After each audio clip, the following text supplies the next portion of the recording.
Shalom, shalom, call hello, y'all, Bashem Yahushua, Bashem Kakwadash. Double honor to the elders and the apostles of Great Millstone that rule well. Peace, blessing, and salutations to all you brothers doing this work in truth, sincerity, and always in charity. This is Brother Malaki from the Great Millstone Camp, the Brechon Des Moines, with another lesson. And, just in the spirit, let's hop right into it. This is Galatians chapter 6 and verse 9. It says, "And let us not be weary in well-doing, for in due season we shall reap if we faint not." All right, let us not be weary in well-doing. Okay, I want to pair this up with the book of Isaiah. This is Isaiah chapter 59 and verse 15. "Yea, truth faileth, and he that departeth from evil maketh himself prey. And the Lord Yahweh saw it, and it displeased him that there was no judgment." All right, so it says that he that departeth from evil maketh himself a prey. Why? Because when you start to follow the actual ways of Yahweh Bashem Yahushua, the way he intended that he had us to walk, you're going to face opposition. And that's something that I was meditating on, man, because hey, there's a saying in the world. It's something along the lines of when there's a lot of opposition, it's something like, man, when there's a lot of opposition, that's when you know you're doing the right thing. That's how you know you're going the right way. When you start facing a lot of opposition, and a lot of times that can get us in a very low, a lowest state, man. Hey, the scriptures talk about us being brought to a lowest state, and it speaks about how humility coming before honor, how we're gonna be abased, so on and so forth, and it's all a part of this walk, right? But going back unto what was written in Galatians, it says what? Let us not be weary in well-doing. And that's something we must keep in mind, that the things that we're doing, the sacrifice that's being put forth, the studying, the labor, the different relationships that get sacrificed, the everything that we're doing in this walk in its totality is all good. So because it gets you low sometimes, man. Real talk, it gets you low. You're like, man, I'm trying hard.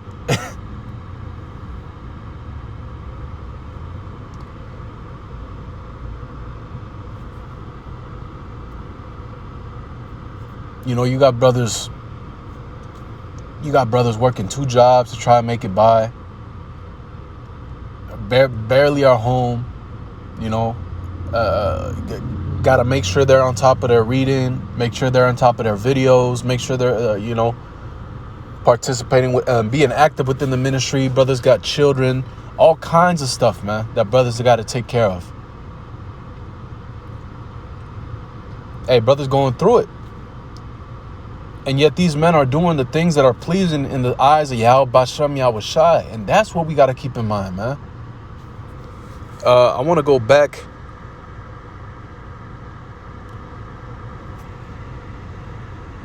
Man, I'm going to go to this real quick. This is Psalms chapter 73 and verse 3. It says, "For I was envious at the foolish when I seen the prosperity of the wicked."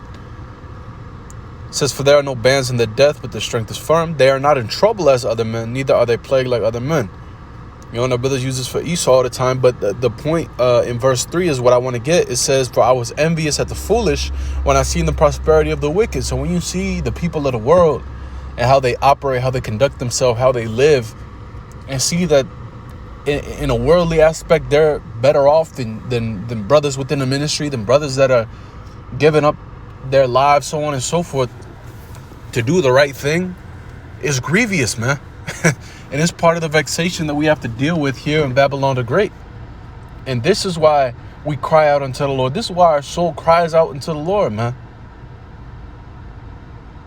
Because this shit is ass backwards. Ass backwards. All kind of wickedness being committed. But yet these people, it's the opposite. They're not living paycheck to paycheck. They got more money. They're spending money on complete bullshit, man. They got to take all these days off, vacations, so on and so forth. And it really gets you furious.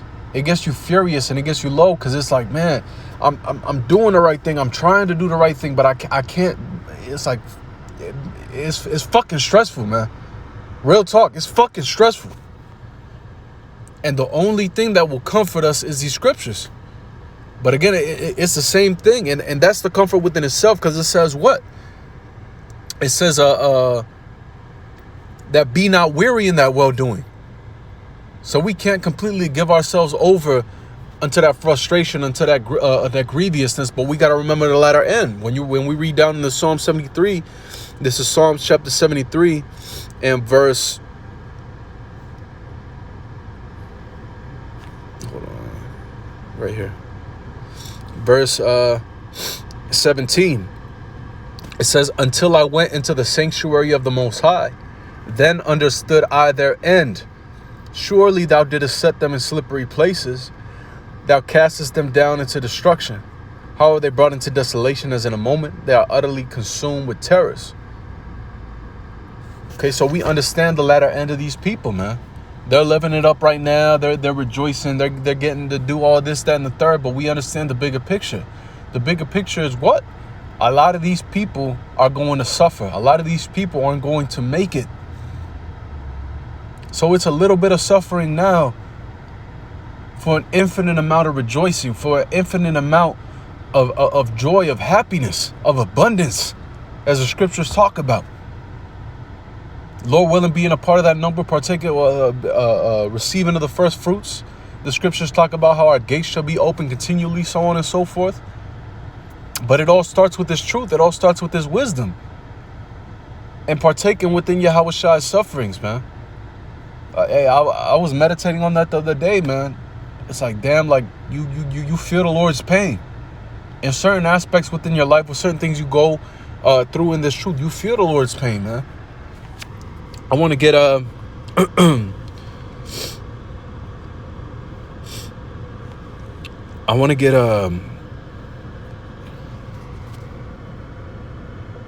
Sirach, second chapter. This is Sirach chapter 2 and verse 1. It says, my son, if thou come to serve the Lord, prepare thy soul for temptation. And as we read down, it also says, look at the generations of old. Every single one of our forefathers was tried. They all had a trying time in their life. They all went through hell. They went through affliction. What did the apostle say? He said, through much tribulation shall we enter into the kingdom of heaven. Hey, this is the way of our people, man. Thus is Israel's portion. This is the way. This is the way, right? But it says, set thy heart aright, constantly endure. Constantly. That means time and time and time and time again. Go through it. Endure.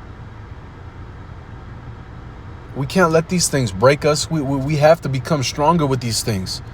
Be able to maneuver more wisely throughout these different situations and grow from these things. Because each and every last thing that we go through in the spirit of Yahweh is a growing experience for us. If we're applying the wisdom that's given unto us through the spirit. Right? It says, set thy heart aright, set our mind aright. And how do we do that? Through the scriptures. Through the spirit. That's the only way we can set our mind aright. It says, and constantly endure, and make not haste in time of trouble. Make not haste in time of trouble. Okay? It says, cleave unto him and depart not away. Cleave. You got to get closer. Well, now let me not say you, but we got to get closer to the Lord when we go through these things. Whether it be reading more, whether it be asking brothers to pray for you more, being around brothers more, whatever the case may be. But it's holding on tighter unto the Lord, man. Hey, the brother Matati likes bringing up. It's like a little poem, or yeah, I want to say it's like a poem. You know, on a picture. It's called Footsteps in the Sand, I believe. And basically towards the end of it, you know, I'll just give a quick rundown. You know, there was two different footprints within the sand. One was his and one was the Most High's, it says. And it says, in the roughest times of his life, he noticed that there was only one set of footprints. And he's like, man, Lord, I thought you would never abandon me, never forsake me, this, that, and the third. He's like, so how come when I was going through the hardest He's like, how come when I was going through the hardest parts of my life, you left me alone and it was just me? And he's like, no, that's not the case. You know, that wasn't you. That's not just you. He said, because I was, he said, those aren't even your footprints, but those were mine, for I was carrying you. I carried you through that, you know? And that's exactly what it is. It's only the Lord that gets us through these things. It says, in our weakness, his strength is shown. So it's the Lord that helps us get through all these things, man. We can't do this alone. But it says, depart not away, that thou mayest be increased at thy latest end. Whatsoever is brought upon thee, take cheerfully. It's thanking the Lord for the things we go through. It says, and be patient when thou art changed to a low estate, for gold is tried in the fire, and acceptable men in the furnace of adversity. Believe in him and he will help thee. Order thy way aright and trust in him. You know, and it continues to go on about, hey, those that fear the Lord, like it says right here, hope for good, believe in him, your reward is not going to fail. Look at the generations of old, right? So on and so forth. It's having that patience and faith through whatever we have to go through, man. And calling upon the Lord, having that relationship with him.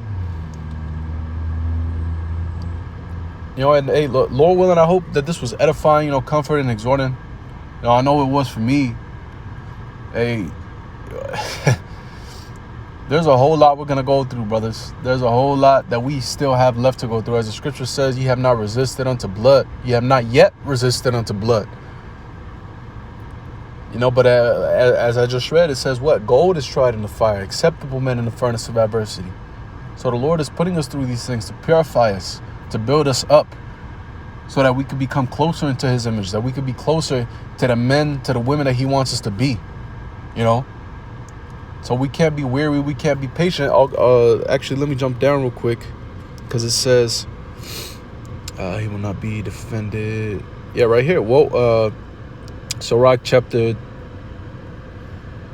2 and verse, I'll start at 11. It says, for the Lord is full of compassion and mercy, long-suffering, and very pitiful, and forgiveth sins, and saveth in time of affliction. He saveth in time of affliction. You think about Peter, right? Peter was walking on the water. He began to drown. It says immediately Yahushua was there. So the Lord is always right there, man. It says, woe be unto faintful hearts and faint hands, and the sinner that goeth two ways. Woe unto him that is faint-hearted, for he believeth not, therefore shall he not be defended. Okay, woe unto you that have lost patience, and what will ye do when the Lord shall visit you? And all throughout the scripture, we can read about how we have to have patience, how we have to endure this, man. Be those good soldiers, so on and so forth. You know, so I hope and pray that was edifying. Call hello, y'all, Basham Yahushua, Bahasham Kakodash. So the next time, Shalom.